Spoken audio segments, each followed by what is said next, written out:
has been destroyed due to our rampant attacks, and what remains of it has its one desire, being our destruction. But at this point, nothing can really stop you anymore. Even if your power is lower than an average Saiyan, you are more than enough to overwhelm any creature remaining on the planet. Additionally, the constant moon cycles made the extermination all the easier. All that remains is small pockets of resistance, which you quickly deal with. All major cities have been destroyed, and you can't find any more intelligent life.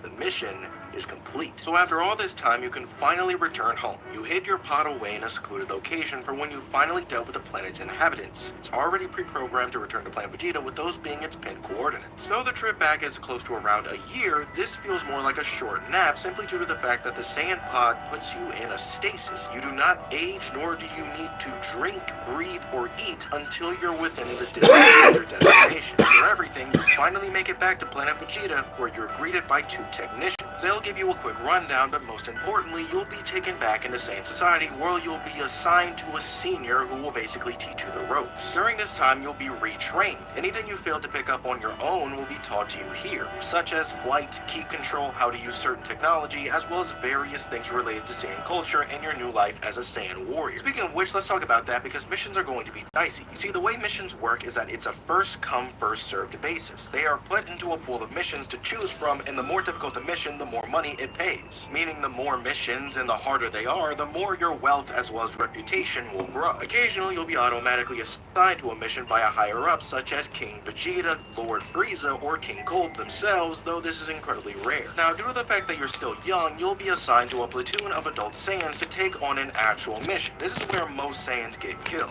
The official missions have enemies that could pose a threat to an actual Saiyan warrior, so if caught off guard, you could be killed incredibly quickly. Remember, the goal here is to both improve our reputation, power, all while staying alive. The best way to do this is to not be a showboat. Stay cool and stay close to the seasoned warriors. That being said, you are definitely far stronger than you were before. Retraining with the Saiyans who were stronger than you most definitely increased your power, but getting used to the Planet Vegeta's gravity was the main factor. After getting accustomed to 10 times gravity, your power level most likely skyrocketed to around 1,000, if not more. Stay close to the seniors, chip in when you can, and slowly grow from experience. During this time, get as much from them as you can. Battle tactics, techniques, everything you can. By the time you leave, you gotta be just as strong, if not stronger than them, preferably. Additionally, be sure to treat them well. Don't leave them for dead if they are injured, and save their skins if the opportunity arises. Saiyans tend to be fickle, but incredibly loyal if they become attached to you. Eventually, after you've completed a few jobs, you'll be considered a full-fledged warrior, and your power will most likely represent this, as you'll most likely have an average battle power of 2,000 to 3,000. At this point, we've got to become more risky with our actions. Technically speaking, you could probably stop here, and your chances of surviving is decent if you continue to take low-level missions. However, this can backfire incredibly quickly. If given a designated world to conquer that's above your pay grade, you'll most likely die or be gravely wounded. If you return before finishing the job, the king will most likely kill you for the lack of strength. So the best course of action would be for us to develop our strength and reputation so that we can stand above the average Saiyan warrior. First off, we need a crew. Surround yourself with powerful Saiyan allies. Hopefully you followed my directions and treated your seniors well, as most likely you can recruit them into your squadron. They'll be more experienced than you, and you'll sit somewhat evenly with them in terms of power. You'll want a decently large squad of around 3 to 5 members, quality over quantity in this case. There is absolutely no reason to recruit people if they're just going to get themselves killed within their first week of working with you. Now, the reason why you're recruiting your original platoon members is because they've gotten used to you. As I said prior, Saiyans are fickle, and if they aren't particularly loyal, will most likely result in your death, either by leaving you to die if you get injured, killing you personally if you are no longer useful, or betraying you for some other nefarious reason. Recruiting them will ensure you always have someone you can somewhat trust. After creating your team, it's important to do a test drive first with a decently difficult mission. This will allow you to see how effective your team is against decent planets. If they perform poorly, either find stronger crewmates or simply train them with other decent missions, or train them personally to increase the team's synergy and get a grasp of how powerful they are. Once they're strong enough, it's time to go off the deep end. You have to start acting more risky with your mission selection, except missions that are particularly dangerous, where even middle-class fighters would somewhat hesitate. That being said, still be incredibly careful. The point is to improve, not die horribly. Work your way up, taking